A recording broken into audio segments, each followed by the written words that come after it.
Assalamualaikum warahmatullahi wabarakatuh. Alhamdulillahirabbil alamin wa bihi nasta'in ala umuri dunya waddin. Amma ba'du. Kaum muslimin wal muslimat, bangsa dan setanah air yang saya hormati. Saya dipindah untuk membuat video ini, yaitu bertujuan untuk supaya kita saling saling menghargai pendapat satu sama yang lain. Dan kita sangat tidak bijaksana ketika ada orang melakukan amal yang salah, kita salahkan. Dalam arti amal seseorang menunjukkan kepada kualitas ilmunya. Jangan kita memaksakan seorang yang mempunyai ilmu SD untuk mengamalkan ilmu SMA.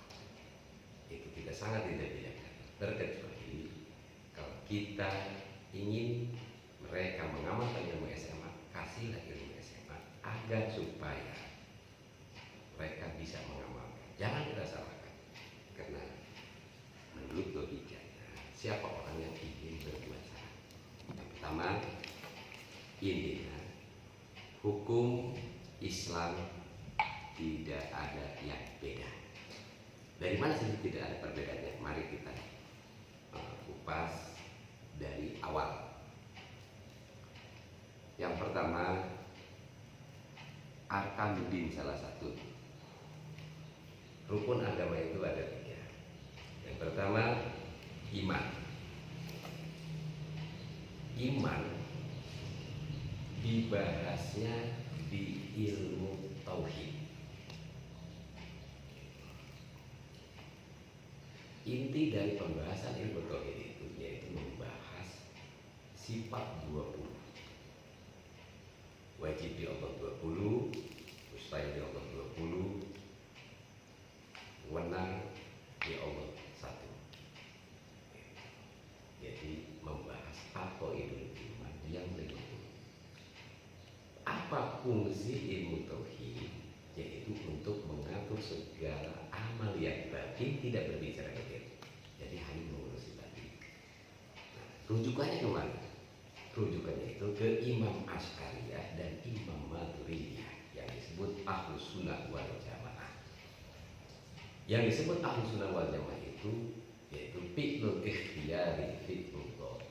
Segala bentuk ikhtiar kita yaitu adalah pekerjaan Allah. Kullun minallah ilallah bila. Tapi itu ada dalam hati, bukan urusan zahir.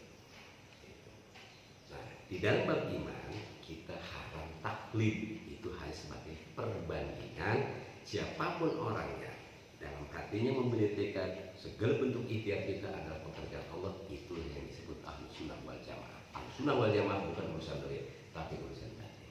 Sumbernya dari mana? Sumbernya dari Quran dan hadis. Jadi Quran hadis apa? Ingat, Quran hadis itu sumber, bukan hukum, tapi sumber hukum. Itu rukun agama yang pertama. Rukun agama yang kedua, Islam. Islam dibahasnya di ilmu fikih. Inti dari ilmu fikih membahas ahkamul khamsah, wajib, haram, sunnah, makruh, khilaful aula, mubah, terus tambah lagi sahih, batal, rukhsah, azimah. Itulah fikih. Maksud diadakan ilmu fikih itu untuk mengatur seluruh amal yang zahir, tidak berbicara batin. Itu fungsi ilmu fikih. Kemana rujukannya? Rujukannya ke mazhabul arba'ah. Abi Hanifah, Imam Malik, Imam Syafi'i, Imam Ahmad bin Hanbal. Dari mana sumbernya? Dari hadis dan Quran. Nah, di dalam ilmu fikih diwajibkan taklid. Wajib taklid di dalam bab ilmu fikih.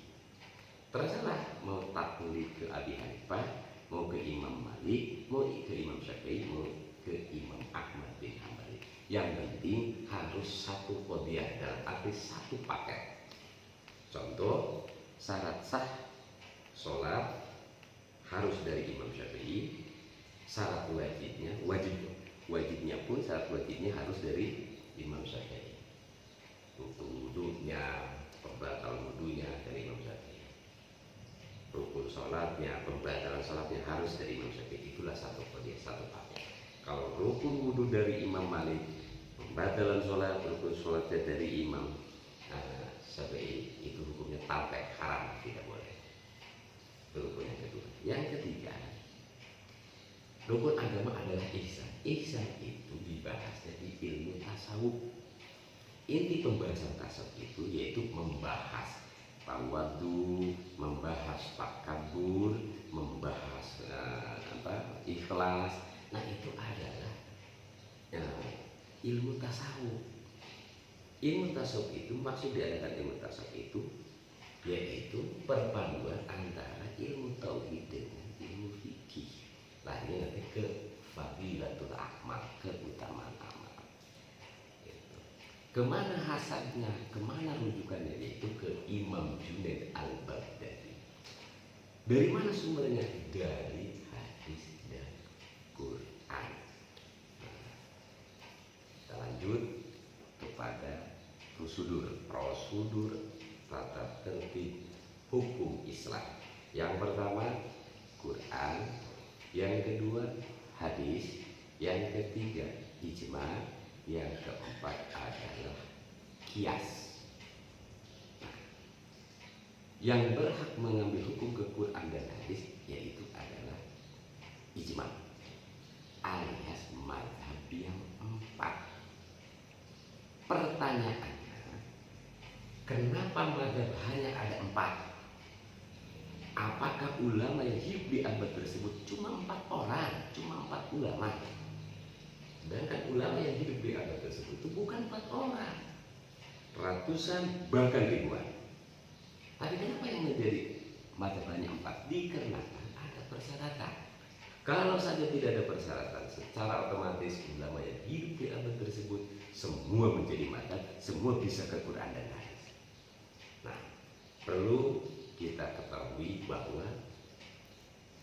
kita harus membedakan mana pribadi, mana jabatan. Jelas ini beda, hukum untuk pribadi dengan hukum untuk jabatan.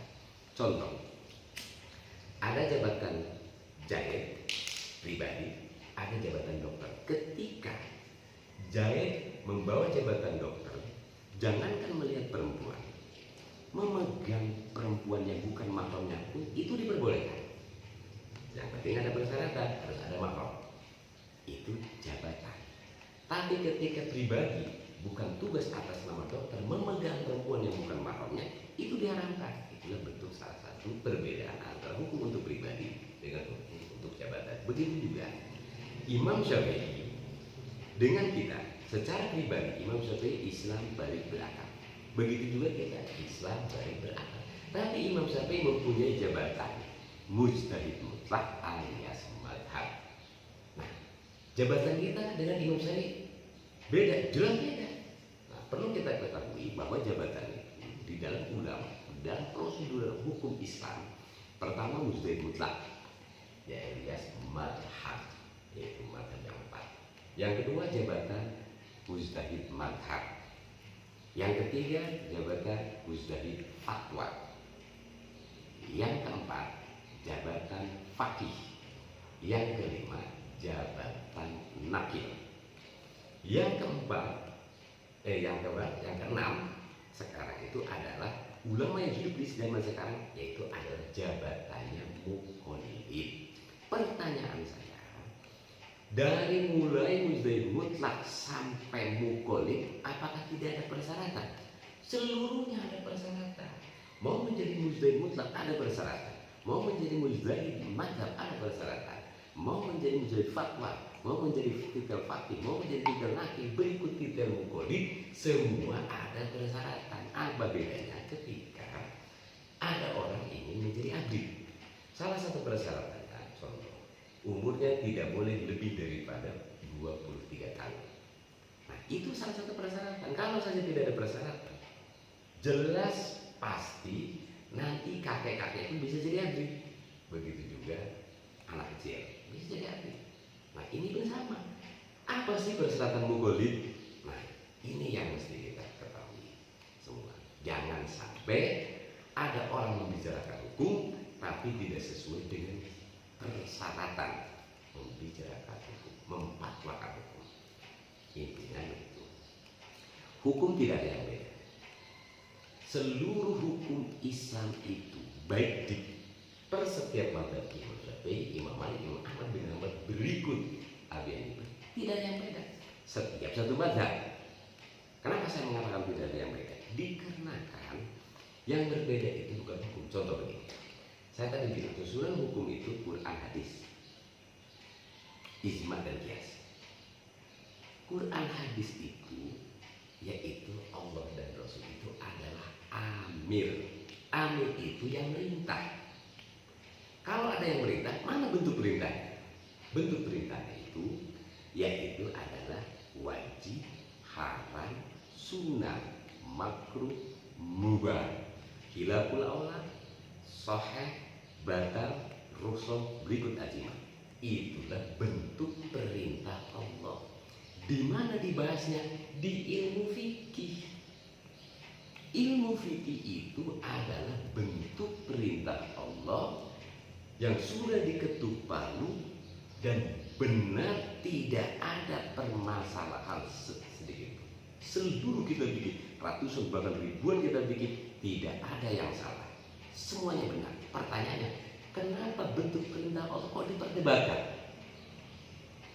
Ibarat begini, hakim ketika sidang bukan sibuk baca undang-undang, tapi sibuk mempertanyakan kronologis. Undang-undang ini sudah jadi, sudah disahkan oleh negara. Begitu juga ini ilmu fikih. Ilmu fikih ini sudah disahkan, sudah jadi, dan semuanya sudah benar, tidak ada yang salah. Jadi dari mana sisi perbedaannya? Yang berbeda itu yang diperintah. Kan tadi Allah dan Rasul itu amir yang merintah. Mana bentuk perintahnya? Wajib, haram, sunat, makruh, mubah. Lantas siapa yang diperintah? Yang diperintah itu adalah orang Islam, balik dan berakal. Disitulah yang berbeda-beda. Islam dan berakal itu secara pribadi. Nah, nanti dari orang Islam balik berakal, ada yang alim, ada yang jahil, ada yang pintar, ada yang bodoh, ada yang kaya, ada yang miskin. Kan seperti itu. Ada pribadinya, ada jabatannya, ada yang buta, ada yang bisa melihat, ada yang cacat, ada yang normal. Nah, disitulah yang berbeda-beda. Bukan bentuk perintahnya. Makanya timbul perdebatan permasalahan hukum Islam, yaitu kita memperdebatkan bentuk perintah. Awas, kita fikih itu adalah bentuk perintah Allah dan Rasul, hasil daripada ijtihad para mujtahid mutlak ya ke Quran dan hadis. Jadilah fikih. Ribuan kita fikih. Pengarangnya dari mulai titel nakil, naik ke fakih, naik ke mujtahid fatwa, naik ke mujtahid mazhab, naik ke Imam Syafi'i mujtahid mutlak, itu kita fikih sudah benar semua. Tidak ada yang salah, tidak mesti kita perdebatkan. Yang mesti kita musyawarahkan itu adalah bentuk yang diperintah, bukan bentuk perintah. Apa bedanya ketika hakim sidang? Bukan hakim ketika sidang sibuk baca undang-undang. Tanya dulu kronologisnya seperti apa kejadiannya, bagaimana kejadiannya bisa seperti ini, apa yang Anda lakukan, apakah Anda ada, apakah keinginan Anda sendiri, apa karena Anda berencana, apakah Anda diintervensi, kan seperti itu. Setelah itu barulah rujukannya nih, menurut pasal sekian sekian, seperti itu. Kan dalam negara pun ada penyidikan. Kalau dalam hukum agama, menurut kaidah kuliah dan kaidah juz'iyah, kaidah kuliah itu adalah usul fikih. Kaidah juz'iyah itu adalah kaidah fi khususil madhab, khusus di madhab Imam Syafi'i. Negara ibarat penyelidikan dan penyidikan, seperti itu. Setelah selesai penyelidikan dan penyidikan, baru diajukan ke kejaksaan. Jaksa pun sama, dia akan memeriksa apakah sudah lengkap berkas penyelidikan dan penyidikannya. Setelah lengkap penyelidikan dan penyidikan baru disebut SP21. Agama pun sama. Contoh begini, ada orang dari daerah Cagasari, Kabupaten Pandeglang, Banten, bepergian ke daerah Garut. Di perjalanan di kota Bandung dia jatuh sakit. Ketika sakit dibawa ke rumah sakit, diponis oleh dokter tidak boleh menyentuh air.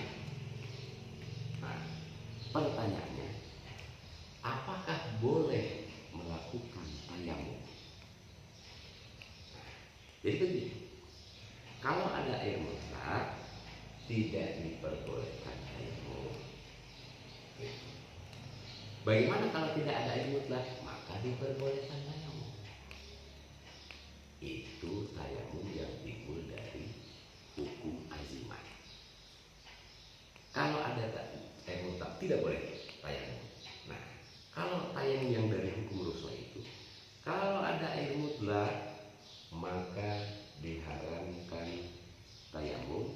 Ini ada air mutlaknya, tapi dia bertayamum boleh. Dikarenakan apa? Dikarenakan kondisinya sakit. Itulah hukum rukhsah. Bertayamum dikarenakan tidak ada air mutlak, bertayamum dikarenakan sakit, itu beda.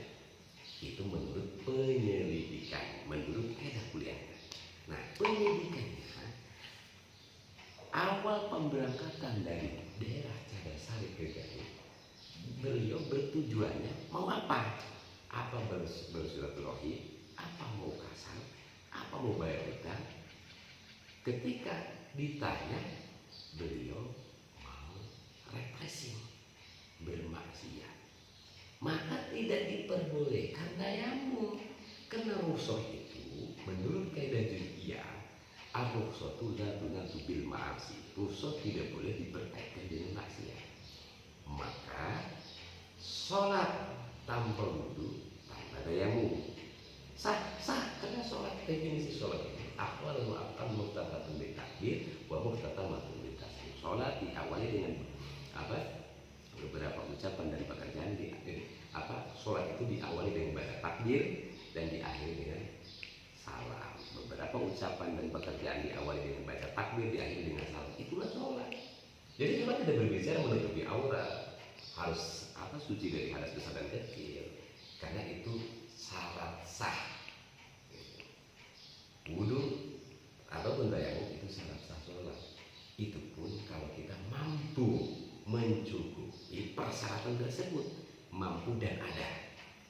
Kalau tidak mampu, kalau tidak ada, sholat nggak jadi masalah. Nanti setelah sembuh wajib qodok bagi orang yang sakit timbul dari maksiat. Orang yang sakit bukan timbul dari maksiat, ketika sembuh tidak wajib qodok. Itulah adilnya Allah. Nah, mohon maaf, intinya jangan kita memperdebatkan bentuk ridha Allah.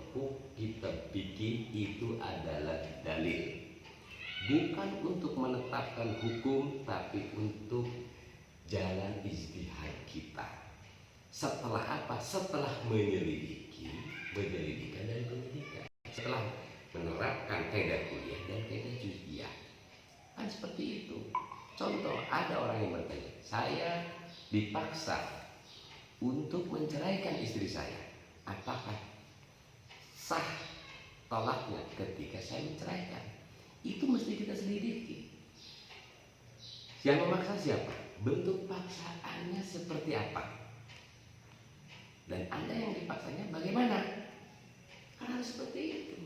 Kalau di kita bahasanya seperti wala yaqau tolakul mukrah bighairi hak.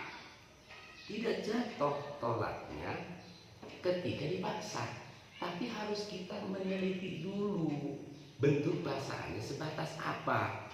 Ida wujidatis surutul ikrah, terkecuali mencukupi persyaratan mukrah. Bagaimana persyaratan mukrah? Terkecuali seperti dia ditodong dengan pistol, jatuh, tolong ceraikan istri kamu. Kalau kamu tidak menceraikan, saya tembak. Ketika dia menjatuhkan tolak, maka maka tidak jatuh tolaknya, karena mukroh tidak takbir. Itu satu. Nah, di kitab bikin bahasa watajibu qiraatul Qur'ani walau junuban, wajib membaca ayat Al-Quran sekalipun junub, mempunyai hadas junub. Apakah kita langsung mengamalkan? Tidak bisa, harus penyelidikan dulu. Tadi kan saya sudah bilang bahwa kitab fikih wajib, haram, sunnah, makruh, mubah itu sudah benar. Jangan kita perdebatkan ini bentuk perintah Allah. Yang berbeda itu yang diperintah. Mukallafnya Islam balik berakal ini kondisinya bagaimana? Kondisi fisiknya, kondisi waktunya, kondisi tempatnya, pribadinya, pengetahuannya, itu yang mesti kita teliti. Bukan kita bikinnya yang kita perdebatkan. Tadi itu dalil kita. Wajib membaca ayat Al-Quran sekalipun dengan kondisi junub. Maksudnya, mukallaf tersebut ketika mempunyai hadas junub, mau mandi tidak ada air mutlak. Alternatif mandi pengganti dari mandi itu bertayamum. Ketika mau tayamum tidak ada debu. Setelah itu masuklah waktu sholat, maka dia sholat tanpa wudu dan tanpa tayamum. Berikut dia punya hadas besar. Di dalam sholat ada salah satu rukun yaitu baca Fatihah. Maksudnya orang yang junub ketika sholat wajib membaca Fatihah, karena Fatihah adalah jumlah dari ayat Quran. Seperti itu kondisinya. Kondisi orang yang punya hadas besar, tidak ada air mutlak dan tidak ada debu. Tapi jangan disamakan dengan mukallaf yang punya hadas besar mempunyai air mutlak.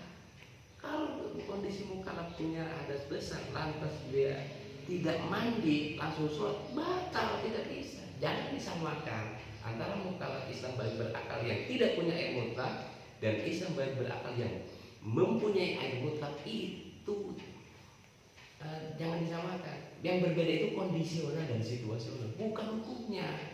Nanti kan di kitab yang lain haram membaca ayat Al-Quran ketika mempunyai hadas junub. Itu benar, kita pilih semuanya benar, tidak ada yang salah. Jangan kita perdebatkan. Contoh sekarang masalah corona. Itu. Intinya isbatul fatwa ala sabil infirad la ala sabil jami. Penetapan hukum itu harus perorangan, bukan untuk umum, untuk semua. Hakim pun tidak pernah memvonis ratusan orang, per satu orang. Nah, bagaimana teliti kondisi fisiknya, pengetahuannya, visi pengetahuannya dan sebagainya, psikologisnya harus kita teliti. Begitu juga tempat. Di Jakarta kondisinya zonanya zona merah, terapkan aturan seperti itu benar. Hukum untuk daerah zona merah jangan disamakan dengan zona yang hijau. Li'anal amkinata tahtalifu fi masailah, karena tempat itu berbeda-beda masalahnya. Wa kullu ma yahtalifu fi masailihi yahtalifu fi hukmihi bi illatin fi dzalikal makan. Ketika berbeda-beda tempat, otomatis berbeda-beda masalah. Berikut berbeda-beda elat. Yang dimaksud elat di situ adalah berbeda kondisional dan situasional. Awas, hukum tidak ada yang beda, semua sama. Ayo kita bareng-bareng, kita harus bersatu bahwa hukum Islam tidak ada yang beda, semua benar. Jangan kita memperdebatkan. Kita pikir semua benar. Itu isi kandungan Quran dan hadis. Awas, mohon maaf kaum muslimin wal muslimat, kalau ada orang yang menetapkan hukum langsung ke Quran dan hadis, berarti itu mengambil hak dan tugasnya mujtahid mutlak. Contoh di kabupaten. Pertama, jabatan tertinggi sekda, sekretaris daerah. Ada lagi jabatan asda 1, asda 2, asda 3. Setelah itu ada kadis. Setelah kadis ada kasih. Kalau kasih mengambil tugas dan jabatannya sekda, secara otomatis itu menyalahi prosedural aturan. Begitu juga jabatan di hukum agama itu ada mujtahid mutlak madhab. jabatan mujtahid madhab, jabatan mujtahid fatwa, jabatan fakih, jabatan nakir. Nah kalau di abad sekarang itu jabatannya hanya mukoli. Mukoli itu menetapkan hukum harus dengan penyelidikan melalui kaidah kuliah. Kaidah kuliah itu penyelidikan. Bagaimana kondisi tempatnya, bagaimana kondisi waktunya, bagaimana kondisi fisiknya, bagaimana pengetahuannya. Apakah dia laki-laki, apakah dia perempuan, apakah dia kaya, apakah dia fakir, apakah dia cacat, apakah dia tidak cacat, apakah dia itu yang berbeda, harus penyelidikan dulu.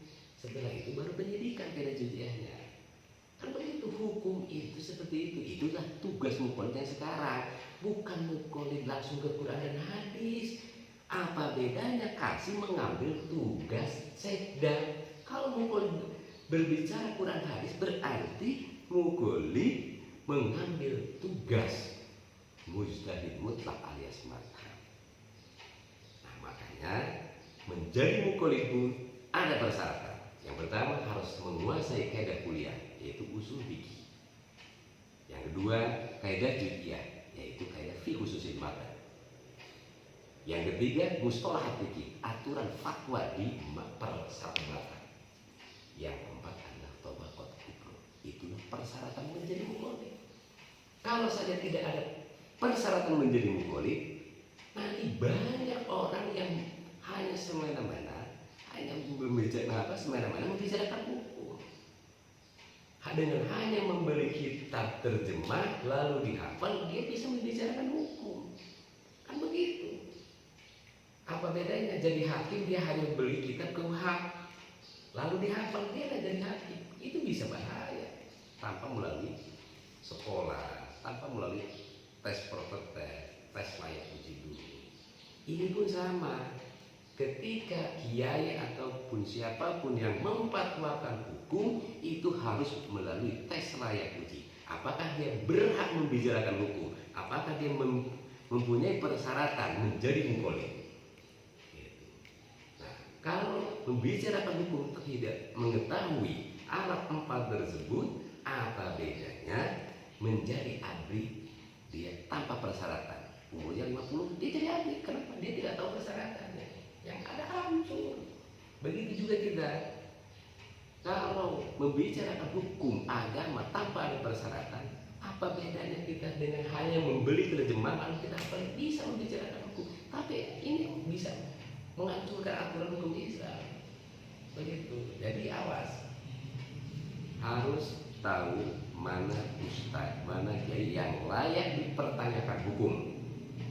Bukan hanya ketika ditanya lalu kiai buka kitab fikih. Jangan dulu buka kitab fikih, kita tanya dulu kronologisnya seperti apa. Ibarat hakim ketika ada orang tersangka masuk ke pengadilan, bukan kita langsung sibuk baca kitab undang-undang. Kita tanya kronologisnya seperti apa, apa yang Anda lihat, apa yang Anda lakukan, apa yang kejadian tersebut, hari apa, jam berapa, segala macam. Itu yang mesti kita pertanyakan. Setelah itu, setelah kita memanggil saksi, pendengar saksi, melihat, kan tahapannya ada tersangka, terdakwa, terpidana, baru vonis. Itu pun sama ketika ada orang yang bertanya terhadap kiai, saya seperti ini kemasannya. Nah, Anda pertama melakukan, apakah Anda dengan kehendak Anda sendiri, apa ada paksaan, apa ada intervensi bagaimana? Nah, setelah kita tahu sejarah kronologis dari awal, baru istihadnya, jalan istihadnya tuh di kitab fikih anu soibah anu bunyinya seperti ini. Bukan baca kitab fikih dulu, langsung memfatwakan. Harus tahu hukum itu adil, orang itu berbeda-beda visi, beda hukumnya. Contoh, Islam balik berakal, lelaki berdomisili sehat wajib mendirikan Jumat. Islam balik berakal, lelaki berdomisili sehat tidak wajib Jumat. Bagi siapa? Bagi yang buta. Jadi bukan, jangan dilihat wajib dan mubahnya. berarti ini bukan wajib dan mubah yang beda, tapi yang diperintahnya. Mukallaf yang buta dan mukallaf yang bisa melihat. Kan begitu. Jadi kita begitu benar semua. Kalau ada kiai ataupun ustaz memperdebatkan kita fikih yang kitab A, yang kiai A membaca kitab karangan contoh Ibnu Hajar, yang kiai B membaca karangan Imam Romli, ribut. Apa yang mesti kita berdebatkan? Semua tahu benar. Jangan dilihat sisi bentuk perintahnya. Yang diperiksa itu adalah yang diperintah. Yang berbeda-beda itu adalah yang diperintah. Contoh, Rasulullah ketika turun ayat itu dikarenakan ada asbab nuzulnya. Terjadi dulu. Ada sesuatu terjadi di Rasul. Rasul membutuhkan ayat tersebut, maka turunlah ayat tersebut. Begitu juga kita. Jangan kitab dulu, jangan hukum dulu, tanya dulu sahabat musababnya ini gimana, bagaimana dia bisa melakukan hal seperti ini. Cari tahu dari awal semua kejadian tersebut. Setelah itu kita tahu asbab nuzulnya ini, kitab yang ini terhadap si mukallaf yang ini dikarenakan sesuai dengan kejadian yang dialami. Begitu. Jadi saya sangat prihatin melihat situasional dan kondisional saat ini. Ketika melihat kiai A dan kiai B ribut masalah hukum. Kiai A bawa kitab, iya mbak, kita bawa kitab, kiai B juga sama bawa kitab. Semua memperdebatkan kitab. Loh, ini kan bukan mempertahankan hukum Allah namanya, memperdebatkan seolah-olah ini benar, seolah-olah ini salah. Loh, semua bentuk perintah Allah itu benar. Tidak ada yang salah, tidak ada yang beda. Yang beda itu adalah kondisi. Contoh, sholat fardu diharamkan dulu. Bagi siapa? Bagi yang sehat, bagi yang mampu berdiri. Lantas, bagaimana yang sakit? Kalau sakit, sekalipun duduk diperbolehkan. Hukum haram sholat duduk itu diperuntukkan bagi yang sehat, tapi tidak diperuntukkan bagi yang sakit. Kejadian lain contoh, bagaimana sehat mampu berdiri, dia orangnya sehat, sholatnya sholat fardu, tapi diperbolehkan duduk. Loh, kenapa? Ini tempat yang beda, karena dia sholatnya di perahu yang kecil. Sekalipun dia sehat, sekalipun sholat fardu, boleh duduk. Nah, itu kan beda kondisional dan situasional. Hukum sekarang haram, belum tentu besok haram. Ingat, masuk waktu zuhur jam 12 sampai asar setengah 4. Itu kan dari setiap jam itu sudah perubahan hukum. Ada waktu fadilah, ada waktu zawaj, ada waktu karohah, ada waktu hurmah. Itu kan per setiap jam aja itu hukum sudah berubah. Itu hukum, ada hukum untuk waktu, ada hukum untuk tempat, ada hukum untuk pribadi, ada hukum untuk jabatan, ada hukum untuk wilayah. Itulah yang berbeda-beda. Bukan kita fikihnya, mohon maaf, kita semua fikih tidak ada yang salah, semuanya benar. Mari kita bersatu, pertahankan ulama salafiyah. Ulama salafiyah adalah ulama fuqaha, alias ulama fikih. Ulama hakikat adalah ulama tauhid. Ulama kholaf adalah ulama tasawuf. Ayo kita sesama muslim muslimah. Mungkin hanya seperti itu saja yang mesti saya sampaikan. Ayo kita bareng-bareng, jangan pernah kita berdebat masalah kita, masalah hukum Islam. Hukum Islam tidak ada yang lain. Wabillahi taufiq wal hidayah. Wassalamualaikum.